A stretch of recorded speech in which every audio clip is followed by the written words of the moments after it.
নমস্কাৰ মই মনালিসা গগৈ বিটিএডি নিৰ্বাচনৰ ফলাফল ওলাল বিগত 22 সেপ্টেম্বৰৰ দিনাখন বিটিএডিত নিৰ্বাচন অনুষ্ঠিত হৈছিল বিটিএডি গঠন হৈছিল 2003 চনত 2003 চনৰ পৰা এইবাৰ আছিল পঞ্চমটো নিৰ্বাচন পঞ্চমবাৰৰ বাবে তাত নিৰ্বাচন অনুষ্ঠিত হৈছিল ইয়া আগৰ তিনিটা নিৰ্বাচনত হাগ্ৰামা মহিলাৰীয়ে একেলেঠাৰীয়ে জয়লাভ কৰি আহিছিল মানে হাগ্ৰামা মহিলাৰী বিপিএফ দলটো ক্ষমতাত আছিল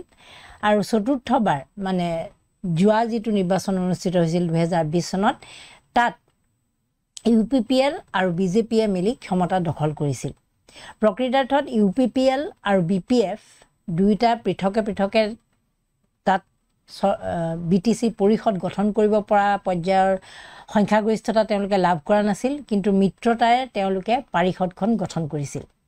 বিগত 5 বছৰত অসমৰ মুখ্যমন্ত্ৰী বহুতবাৰ কোকৰাঝাৰলৈ গৈছে বহুতবাৰ বিটিএডি অঞ্চললৈ গৈছে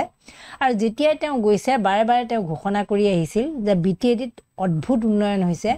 বিটিএডিত আগৰ দৰে বোমা বাৰুদৰ কোনো শব্দ নাই বিটিএডিত এতিয়া কুলি চৰাই মাতত বুলে ৰাতিপুৱাই বিটিএডিৰ ৰাস্তা পদূলি সকলো খলনি হৈ গৈছে বিটিএডিৰ মানুহে এতিয়া উন্নয়নৰ মুখ দেখিছে এইখিনি আছিল মুখ্যমন্ত্ৰীৰ ডায়লগ মানে বিগত 5 বছৰ ধৰি প্ৰায় 4.5 বছৰ তেওঁ এনে ধৰণৰ মন্তব্য কৰিছিল আৰু প্ৰমোদ বড়ো নেতৃত্বত যি বিটিএডি আছিল সেই প্ৰমোদ বড়োকো প্ৰশংসাৰে তেওঁ উপচাই পেলাইছিল তেওঁ তালৈ গলে প্ৰমোদ বড়োক সাক্ষাৎ কৰিছিল বা প্ৰমোদ বড়ো ইয়ালৈ আহিছিল আৰু এনে ধৰণে তেওঁলোকৰ চৰকাৰখন চলি গৈছিল কিন্তু যেতিয়া নিৰ্বাচনৰ ওচৰ চাপি আহিল তেতিয়া অসমৰ মুখ্যমন্ত্ৰীকে ধৰি বিজেপি দলৰ নেতৃত্ব বিশেষকৈ কেন্দ্ৰীয় নেতৃত্বই ভাবি ললে যে পৰিষদখন যদি তেওঁলোকৰ নিয়ন্ত্ৰণলৈ বিজেপিৰ নিয়ন্ত্ৰণাধীন কৰিব পাৰি তেনেহলে তেওঁলোকে বহুতখিনি কাম কৰিব পাৰিব তেওঁলোকৰ ক্ষমতা তৃতীয় পৰ্যায়লৈ অৰ্থাৎ যেটো আমি কওঁ যে ট্ৰিপল ইঞ্জিনৰ চৰকাৰ বিটিএডিত গঠন কৰিব পাৰিলে তেওঁলোক সফল হ'ব কাৰণ বিটিএডিত ইউপিপিএলৰ প্ৰধান ইউপিপিএলৰ যিগৰাকী প্ৰধান প্ৰমোদ বড়ো নেতৃত্বতহে যেহেতু পৰিষদখন আছে গতিকে বিজেপিয়ে বিচাৰিছিল যে বিজেপিৰ নেতৃত্বত তাত পৰিষদখন গঠন হ'ব হে আপোনালোকক মই 19 সেপ্টেম্বৰত বিগত 19 সেপ্টেম্বৰত বিজনীৰ এটা সমষ্টিত অসমৰ মুখ্যমন্ত্ৰীয়ে কেনে ধৰণে ভাষণ দিছিল আপোনালোকে এবাৰ শুনি লওক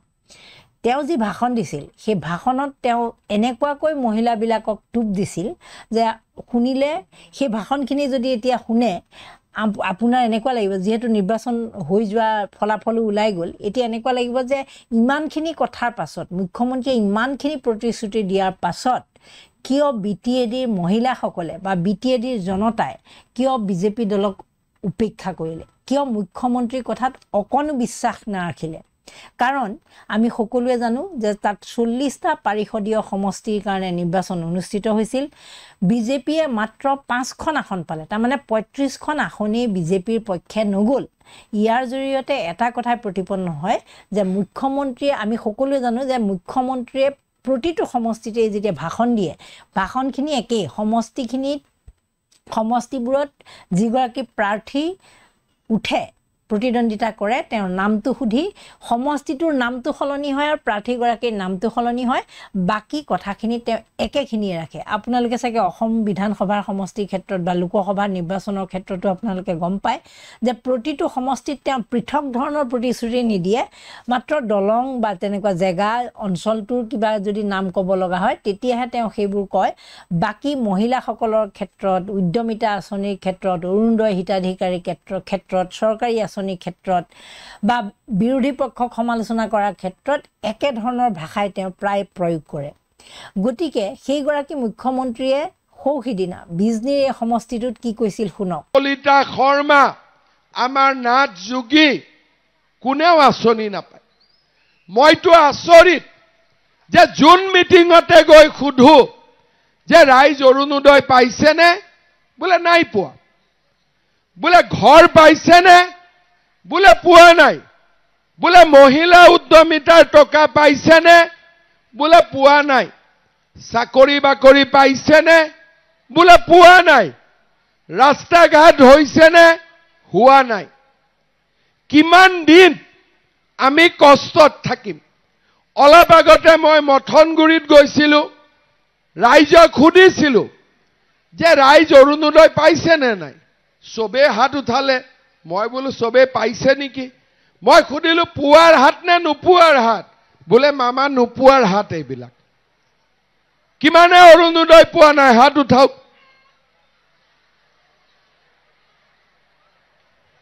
পোৱা নাই আচ্ছা এতিয়া পোৱাবিলাকে হাত উঠাওক পোৱাবিলাকে এতিয়া পোৱা জিকিলে নে নোপোৱা জিকিলে কাৰ বেছি হল নোপোৱা বেছি হল নে পোৱা বেছি হল নোপোৱা মানুহৰ সংখ্যা বেছি হল কিন্তু যদি নলবাৰীত খুদে তাত দেখিব পোৱা মানুহ বেছি যদি ডিব্ৰুগড়ত খুদে পোৱা মানুহ বেছি কিন্তু আমাৰ চিৰাং কোকৰাঝাৰ তামুলপুৰ বাক্সা ওদালগুৰিত নোপোৱা মানুহৰ সংখ্যা বেছি কিয় নাপায় বোলে অৰুণোদয় ফৰ্মখন ল'বৰ কাৰণেও ইয়াতে 500-1000 টকা ফৰ্মৰে দাম দিব লাগে লাগে নেকি লাগে নে নালাগে তেওঁ কৈছিল যে বিজনীৰ সেই সমষ্টিটোত উপস্থিত হৈ তেওঁ প্ৰভাত বসুমতাৰী নামৰ বিজেপিৰ প্ৰাৰ্থীগৰাকীৰ সপক্ষে ভোট দিবলৈ গৈ তেওঁ কৈছিল যে আপোনালোকে বহুতবোৰ সা সুবিধাৰ পৰা বঞ্চিত হৈ আছে যেনেকৈ তেওঁ এজ ইউজুৱেল হাত দাঙিবলৈ অৰুণোদয় হিতাধিকাৰী হিচাপে আপোনালোকে পইচা পাইছেনে মই আপোনালোকক গেছৰ কাৰণেও 250 টকাকৈ দিম মানে 1500 টকাকৈ 1 নৱেম্বৰৰ পৰা পাব 1 নৱেম্বৰৰ পৰা আপোনালোকে চাউল দাইল নিমখ মানে চাউলটোতো বিনামূলীয়াকৈ পাব আৰু দাইল নিমখ আদি কম মূল্যত পাব ৰেচন কাৰ্ডৰ জৰিয়তে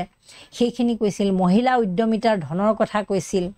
চাকৰি দিয়াৰ কথা কৈছিল গোটেই বিজনীৰ সেই এৰিয়াটো যিটো অঞ্চলত তেওঁ ভাষণ দি আছিল সেই অঞ্চলটোৰে পৰিৱৰ্তনৰ কথা কৈছিল আই নদীৰ খহনীয়া বন্ধ কৰাৰ কথা কৈছিল ল'ৰা ছোৱালীক চাকৰি দিয়া কোনো বিনা পইচাত চাকৰি দিয়াৰ কথা কৈছিল মহিলাসকলৰ কাৰণে বিভিন্ন ধৰণৰ উদ্যমিতা আঁচনিৰ পৰা আদি কৰি বিভিন্ন সা সুবিধা আগবঢ়োৱাৰ কথা কৈছিল তেওঁ দুখ কৰিছিল যে বিগত দিনবিলাকত আচলতে তেওঁলোকৰ ফালৰ পৰা মানে অসম চৰকাৰৰ ফালৰ পৰা তেওঁ 1000 কোটি টকা বছৰি দি থাকে বুলি কৈছে যে আমাৰ চৰকাৰ ফালৰ পৰা মই আপোনালোকক কিমান দিওঁ কওকচোন 1000 কোটি টকা বিটিএডি উন্নয়নৰ কাৰণে দিওঁ 400 কোটি টকা প্ৰধানমন্ত্ৰীয়ে দিয়ে তাৰ পিছতো আপোনালোকৰ উন্নয়ন নোহোৱাটোৱে বিৰাট তেওঁ ব্যথিত কৰিছিল তেওঁ নিজেই কোৱা কথা সেইখিনি আৰু সেই তেওঁ বিচাৰিছিল যে বিটিএডিত ট্ৰিপল ইঞ্জিনৰ চৰকাৰ হওক আৰু ট্ৰিপল ইঞ্জিনৰ চৰকাৰ হলে বিজেপি ক্ষমতালৈ আহিলে তেওঁলোকে এই সমস্যাবিলাক মহিলাসকলৰ সমস্যা নোহোৱা কৰিব বাকি সামগ্ৰিকভাৱে উন্নয়ন কৰিব আনকি ৰেল পৰ্যন্ত কলিকতালৈ যোৱা ৰেল দিল্লীলৈ যোৱা ৰেল এই ৰেলবিলাকৰ ষ্টপ এটা বনাই দিব সেই বিজনী অঞ্চলত এনেকুৱা ধৰণৰ মুঠতে যি ধৰণৰ প্ৰতিশ্ৰুতি তেওঁৰ পৰা বিচাৰিছিল বা তেওঁৰ ওচৰত দৰখাস্ত দিছিল এপ্লিকেশ্যন কৰিছিল যে এইখিনি আমাৰ সমস্যা সেই প্ৰতিটো সমস্যাই সমাধান কৰাৰ প্ৰতিশ্ৰুতি দিছিল মুখ্যমন্ত্ৰীগৰাকীয়ে সিমানখিনি প্ৰতিশ্ৰুতি দিয়াৰ পাছতো আচৰিত ধৰণে কেনেধৰণে বিজেপিক উপেক্ষা কৰিলে কোনো ধৰণে গুৰুত্বই নিদিলে বিটিএডি এৰিয়াত সেই কথাটো কিন্তু সঁচাকৈ ভাবিব লগা কথা কাৰণ যেতিয়া মুখ্যমন্ত্ৰীগৰাকীয়ে ভাষণ দি আছিল আমি যেতিয়া লাইভ ভাষণবোৰ শুনি আছিলোঁ আপোনালোকেও যেতিয়া শুনি আছিল তেতিয়া আমাৰ কাৰো অনুভৱ হোৱা নাছিল যে মুখ্যমন্ত্ৰীগৰাকীয়ে এনেধৰণে সাৱলীলভাৱে এনেধৰণে তেওঁ কেনেকৈ উন্নয়ন কৰিছে কি ধৰণে কৰিছে অসম কেনেদৰে সলাই পেলাইছে মহিলাসকলৰ জীৱনৰ কেনেধৰণে বৈপ্লৱিক পৰিৱৰ্তন হৈছে এই ধৰণৰ উদাহৰণবোৰ যেতিয়া দাঙি ধৰি তেওঁ ভাষণ দি আছিল তেতিয়া সেই অঞ্চলৰ মহিলাসকলে বা সেই অঞ্চলৰ জনতাই কেনেকৈ এটা বেলেগ এটা কথা অল্টাৰনেটিভ এটা কথা ভাবিব পাৰিলে অল্টাৰনেটিভ কথাটো মানে বিপিএফক ভোট দিয়াৰ কথা কেনেকৈ ভাবিব পাৰিলে কাৰণ তেওঁ বাৰে বাৰে কৈছিল নাঙলে আপোনালোকক বহুতখিনি নাঙল মানে বিপিএফ পাৰ্টি সিম্বল যিহেতু নাঙল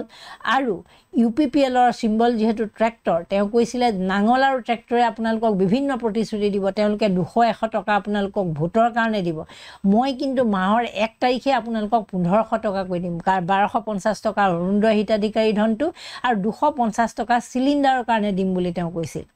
এনেধৰণে এই ভাষণটোতে যিটো ভাষণ আপোনালোকক মই ক'লো সেই ভাষণটোতে তেওঁ বাৰে বাৰে কৈছিল তেওঁ তাত কংগ্ৰেছক আক্ৰমণ কৰাটো বন্ধ কৰিছিল কাৰণ বাকি তেওঁ গম পায় যে কংগ্ৰেছৰ পৰা আদি কৰি বাকিবোৰ দলে তাত ইমান সক্ৰিয়ভাৱে যুঁজ দিয়া নাই তেওঁ মাত্ৰ ভয় খাইছিল যে UPPL বা BPF এই দুয়োটাই যাতে প্ৰতিদ্বন্দ্বী নহয় বা ইহঁত যাতে প্ৰতিদ্বন্দ্বিতা লৈ নাহে সেইকাৰণে তেওঁ কেৱল ট্ৰিপল ইঞ্জিনৰ চৰকাৰৰ কথা কৈছিল দিছপুৰত তেওঁৰ চৰকাৰ দিল্লীত তেওঁৰ চৰকাৰ আৰু তেওঁ কৈছিল যে এবাৰ যেতিয়া দিল্লীত নৰেন্দ্ৰ মোদীৰ চৰকাৰ আহিল তৃতীয়বাৰলৈ আহিল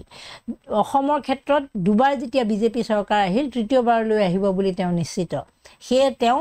ইমানেই অনুৰোধ কৰিছিল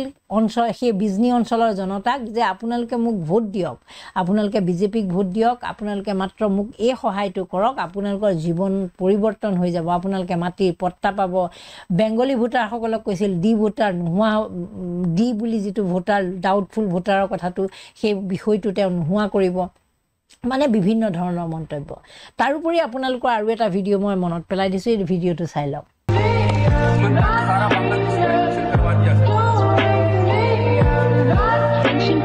Passengers for flight.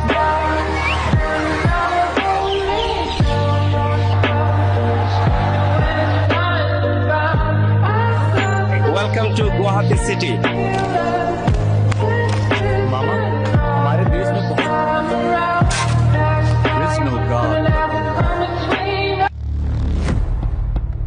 এই ভিডিঅ'টোত আপোনালোকে দেখিলে এই ভিডিঅ'টোত বিজেপি ফালৰ পৰা বনোৱা হৈছিল BTAD নিৰ্বাচনক লক্ষ্য কৰি বনোৱা হৈছিল তাত কোৱা হৈছিল যে বিজেপি চৰকাৰ যদি নাহে বিজেপি যদি অসমত নাথাকে অসম বুলি যদিও কৈছিল এটো বিশেষকৈ BTAD অঞ্চলৰ কথাক লৈ তেওঁলোকে এই পিকচাৰেশ্যনবোৰ কৰিছিল তাত কৈছিল যে ৰংঘৰটো অনুপ্ৰৱেশকাৰীয়ে লৈ ল'ব মানে বহিৰাগত মুছলমানে লৈ ল'ব তেওঁলোকে অপশক্তি বা কিবা কিবি বিভিন্ন নাম দিয়ে তাৰমানে মুছলমানে লৈ ল'ব গুৱাহাটী একোলেণ্ড মুছলমানে লৈ ল'ব গুৱাহাটী যি এয়াৰপোৰ্ট মুছলমানে লৈ ল'ব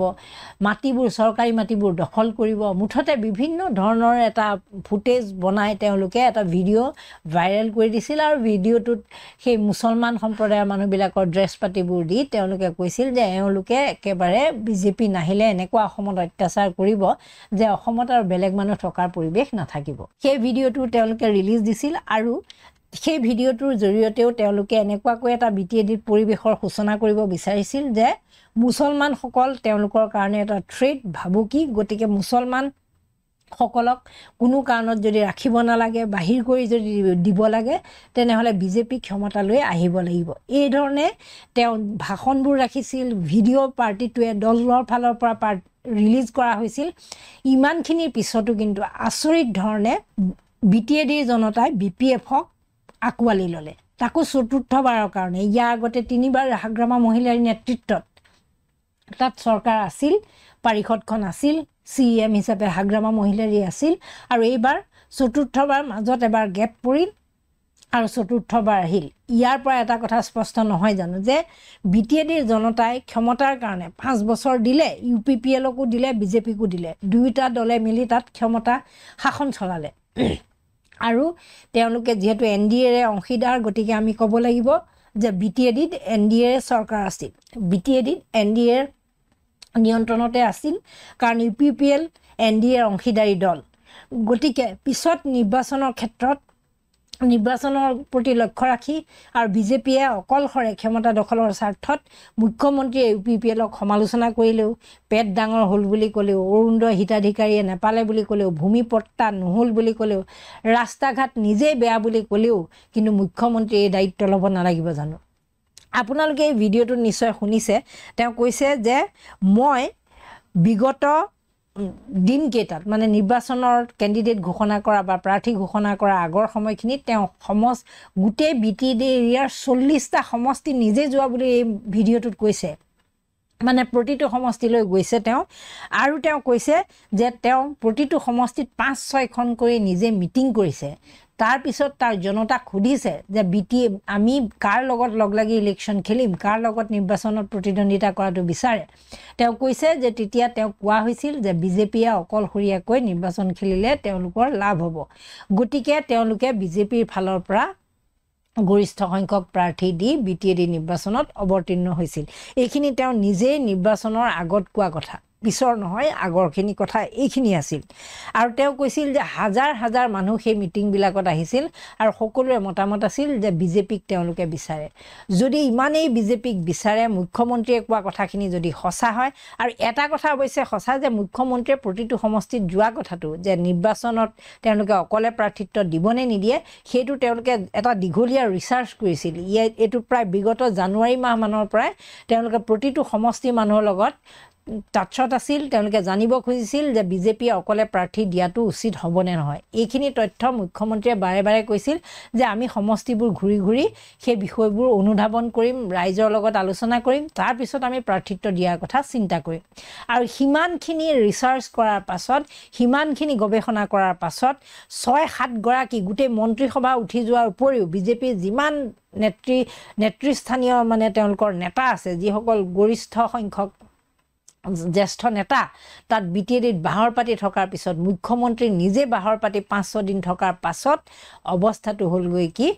৪০খন আসনৰ মাত্ৰ 5খন আসন লাভ কৰিলে তাৰ মানে ইয়াৰ জৰিয়তে এইটো কথা প্ৰমাণ হোৱা নাইনে যে বিটিএডিৰ জনতাই 3বাৰ আগতে এক্সপিৰিয়েঞ্চ তেওঁলোক অভিজ্ঞ হাগ্ৰামা মহিলাৰে কেনেকুৱা ধৰণৰ ক্ষমতা থাকিলে কেনেধৰণে শাসন কৰে গোটেইখিনি তেওঁলোকৰ অভিজ্ঞতা থকাৰ পাছত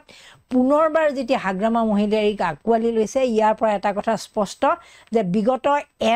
এটা কাৰ্যকাল মাত্ৰ 5 বছৰীয়া কাৰ্যকালটোত প্ৰমোদ বড়ো আৰু বিজেপিয়ে এনেকুৱা ধৰণৰ মানে অৱস্থালৈ ঠেলি দিলে বিটিএডিৰ জনতাক যে তেওঁলোকে পুনৰ সেই আগৰ যি আমি পেলাই দিয়া দলিয়াই দিয়া যিটো দল মানে বিপিএফকটো তেওঁলোকে দলিয়াই দিছিল সেই দলিয়াই দিয়া দলটোক আঁকোৱালি ল'ব লগা হ'ল অৱশ্যে এটা এই কথা ক'ব লাগিব যে 2020 চনৰ নিৰ্বাচনতো হাগ্ৰামা মহিলাৰী দলে 17খন আসন লাভ কৰিছিল তেওঁলোকক চৰকাৰ গঠন কৰিবলৈ বিটিএডিত পাৰিষদ গঠন কৰিবলৈ 21খন আসনৰ প্ৰয়োজন আছিল তেওঁলোকে সংখ্যাগৰিষ্ঠ হিচাপে তেওঁলোকে আছিল সেই সময়তো কিন্তু তেওঁলোকৰ লগ নালাগি বিজেপি সমৰ্থন তেওঁলোকক নিদি ইউপিপিএলৰ লগত লগ লাগি তাত পাৰিষদখন গঠন কৰিছিল গতিকে আপোনালোকে এতিয়া ভাবি চাওক যে মুখ্যমন্ত্ৰী হিমন্ত বিশ্ব শৰ্মাই ভয় খাব লগা এটা পৰিৱেশ অসমত হৈছে নে নাই কাৰণ বিটিএডি এটা সৰু অঞ্চল তাত কিন্তু 15টা বিধানসভা সমষ্টি আছে 15টা বিধানসভা সমষ্টি থকা বিটিএডিত যদি এনেধৰণে বিজেপিৰ মুখ্যমন্ত্ৰীগৰাকীয়ে নিজে 5-6 দিন একেলেঠাৰিয়ে থাকি প্ৰতিশ্ৰুতিৰ ওপৰত প্ৰতিশ্ৰুতি দি মহিলাসকলক কেনেকুৱা ধৰণৰ এটা অকল্পনীয় জীৱন যাত্ৰাৰ পথ দেখুৱাম বুলি প্ৰতিশ্ৰুতি দিয়াৰ পাছত বাট পথ বনাই দিয়াৰ লগতে ৰেল ৰখাই দিম পৰ্যন্ত এনেধৰণে ঘোষণা কৰাৰ পাছতো কিন্তু বিটিএডিৰ জনতাই তেওঁলোকক বিশ্বাসত নললে গতিকে সমগ্ৰ অসমৰ ক্ষেত্ৰত বিজেপিৰ অৱস্থা বৰ্তমান কেনেকুৱা য'ত জনজাতিকৰণৰ পৰা আদি কৰি মূল্য বৃদ্ধি জনজাতিকৰণ বিভিন্ন সমস্যাত জনতা জৰ্জৰিত হৈ আছে সমগ্ৰ অসমৰ অৱস্থাত বেলেগবোৰ জেগাত কেনেকুৱা হৈ আছে আপোনালোকে চিন্তা কৰক বিজেপিয়ে বিটিএডি নিৰ্বাচনৰ ফলাফল ঘোষণা কৰাৰ পিছত যথেষ্ট ভয় খাইছে অৱশ্যে মুখ্যমন্ত্ৰীয়ে ক'ব বিচাৰে যে যেহেতু আমাৰ হাৰ্ট থ্ৰব জুবিন গাৰ্গৰ মৃত্যু হ'ল শেষৰ 3টা দিন তেওঁলোকে নিৰ্বাচনৰ যেনেধৰণে লাগিব লাগিছিল সেই ধৰণে লাগিব নোৱাৰিলে সেইটো এটা তেওঁলোকে অজুহাত দিছে যদিও কিন্তু সেই অজুহাতটো কিমান গ্ৰহণীয় কাৰণ বিগত দিনবিলাকত আমি দেখিছোঁ যে যেনেধৰণে তেওঁ প্ৰতিশ্ৰুতি দি আহিছিল তেওঁ প্ৰতিশ্ৰুতিক যেনেধৰণে জনতাই বিশ্বাস কৰি আহিছিল তেনেধৰণৰ বিশ্বাস কিন্তু তেওঁ ৰখাব নোৱাৰিলে বা মানুহে মানি নললে বা মহিলাসকলেও তেওঁ কোৱা কথাবোৰ শুনিলেহে মাত্ৰ তেওঁলোকে কিন্তু বিশ্বাসত নললে আপোনালোকে এই বিষয়ে মন্তব্য দিব নমস্কাৰ ধন্যবাদ